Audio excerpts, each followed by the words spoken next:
The United Nations has warned of the devastating impact Lebanon's economic crisis is having on the population. Lebanon is in the grip of its worst ever economic crisis, with officials warning that more than 60% of its population could be living in poverty this year. There are financial crises now all over the world. Jobs gone, livelihoods lost. But here in Lebanon, it is on a different level. This is a snapshot of a country broken. Ilyas is a father on the move. He isn't going far, just from one street to another. The family belongings in the trolley. Evicted from the old home and now moving to the new one.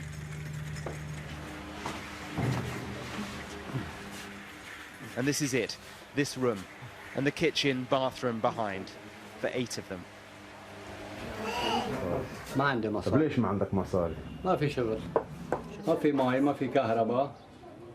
ما في ثلاجة، ما في براد. الكهرباء مش عم تيجي، لو عندك براد، الكهرباء مش عم تيجي. ما بتدور. They have already been told they need to move on again in a month. 60% of the people in Lebanon could be below the poverty line by the end of the year. 60%, and that is the view of the country's own economy minister. Beirut's main public hospital is named after the former assassinated Prime Minister Rafiq Hariri, one of generations of leaders who have consistently run the country through mismanagement and corruption. Corona is, of course, a huge challenge here, but the problems go well beyond the virus. Okay, thank you. I'll follow you. In the neonatal intensive care unit, they want to try to show us that they're still coping. But the drugs, imported from abroad and now unaffordable, are literally running out. Thank you. So the major problem at the moment is the lack of material, and this is not only at our hospital, but it's worldwide. But it's Medicine, you mean? Material medicine, yeah. Yeah, medical material that we use. It will soon not be possible to care for babies like Shireen, born with brittle bones and in the most desperate of states. In another ward, a father with his daughter who has leukemia. They have the drugs she needs for now.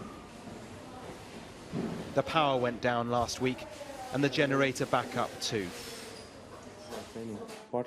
The hospital manager is consumed by it all. We are really so much on the brink of, we are working with so many shortages that it will be very difficult to pinpoint a certain services. I think that all the services that we are providing at the hospital are in danger. Back in the neonatal ICU, this is the sort of victory that keeps them going. A little boy, very premature, but he has defied the odds, breathing now on his own. Beirut's central square was packed with hope last October, but the People's Revolution came to nothing.